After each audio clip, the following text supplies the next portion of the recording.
Okay, so let me start with a question that might hurt a little. When was the last time you woke up early on purpose? Like, not for an exam, not because your alarm betrayed you, but because you actually wanted to?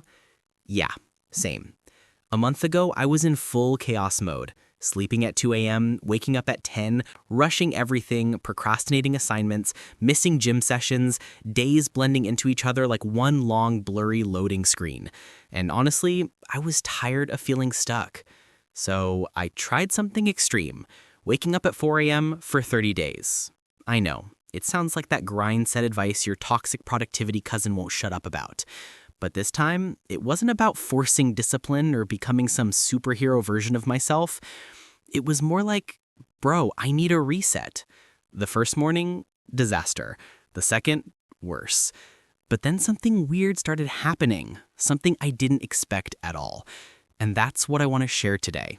Not a motivational speech, not a highlight reel, just the real stuff that actually happened when I forced my brain to reboot at a time when even birds are still contemplating life. Stick around because this gets surprising. Week 1 felt like punishment for crimes I don't remember committing. My alarm would go off at 4 a.m., and I'd stare at the ceiling like, why? Why did I do this to myself? I'd sit up, instantly regret it, and then feel my entire life collapsing when my bed whispered, "Come back." The sleepiness wasn't normal fatigue. It was that heavy, sticky, brain not installed yet kind of tired.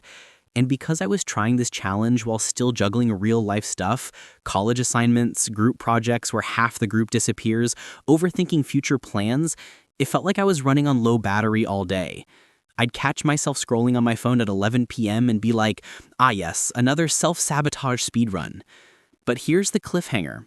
Something unexpected shifted on day 6. I woke up at 4 a.m. and I wasn't miserable. I wasn't energized or anything crazy, but I also wasn't ready to fist fight my alarm clock. It felt like my body was slowly adjusting, like it finally realized, oh, we're actually doing this. And honestly, that tiny shift, just waking up without rage, was enough to keep me going. By week 2, the most surprising thing wasn't how early I was waking up, it was how quiet the world felt. I don't know if you've ever been awake at 4 a.m. without stress, like not cramming for an exam or panicking over deadlines, but the silence hits different.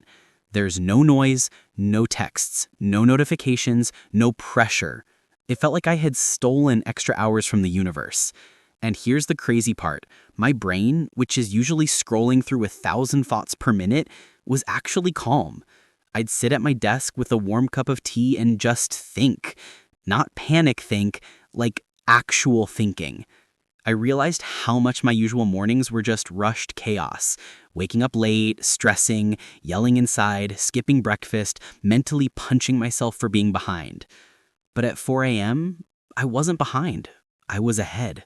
And that feeling, being ahead of your own day, is addictive. It's like unlocking a cheat code where life suddenly feels manageable again. But this peaceful rhythm came with a massive problem that almost ruined the entire challenge. And that's what hit me in week 3. Week 3 came in swinging like a villain. The exhaustion finally caught up and I started feeling it hard. I'd be fine in the morning, super productive, super proud. Then suddenly, around 2 p.m., my brain would just shut down, like someone unplugged me. And no matter how much I tried to push through, coffee, music, pep talks, staring at the wall hoping for inspiration, nothing worked. I'd feel guilty for getting tired, which sounds stupid now, but at the time it felt like failing the challenge. I'd think, if waking up at 4 a.m. is supposed to make me better, why do I feel like a zombie with Wi-Fi? That's when I realized something important.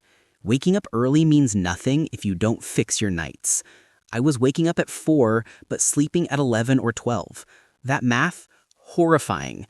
So mid-challenge, I forced myself to sleep earlier. No phone after 9 p.m., no scrolling, no random YouTube rabbit holes. And slowly, things shifted. My energy came back, my mood stabilized, and the benefits of waking up early finally started appearing. By week 4, something clicked. I wasn't dragging myself out of bed anymore. I was actually waking up before my alarm some days. And the productivity wasn't the dramatic, I built a business before sunrise type you see on TikTok. It was quiet progress, consistent progress. I was finishing assignments earlier, cleaning my room without feeling forced, journaling again, eating breakfast like a functioning human instead of an NPC. And the biggest transformation, my anxiety dropped. That morning stillness gave me room to breathe. Instead of waking up into chaos, I woke up into calm. And that calm set the tone for everything else. Classes, studying, conversations, my mood, all of it. Even my procrastination reduced, not because I became super disciplined, but because I wasn't mentally drowning anymore. Having those extra hours felt like buying back my sanity. But here's the plot twist. Waking up early didn't magically fix my life. It just gave me space to fix myself. And the best part, you don't need to wake up at 4 a.m. to get the same benefits. Here's the unfiltered truth about the 30-day experiment. The biggest changes weren't aesthetic or productivity hack level. They were internal. I became more patient, less reactive, more intentional. I stopped starting my day feeling like I was already losing. And the mental clarity I got in the early hours, game-changing. I realized how often we start our mornings in panic mode, late, rushed, stressed, unprepared. That kind of start messes up your whole day. But when you wake up earlier, even just 1 hour earlier, you break that cycle. You get to choose how your day begins instead of letting chaos choose for you. I'm not here to tell you that 4 a.m. is the secret to success. It's not.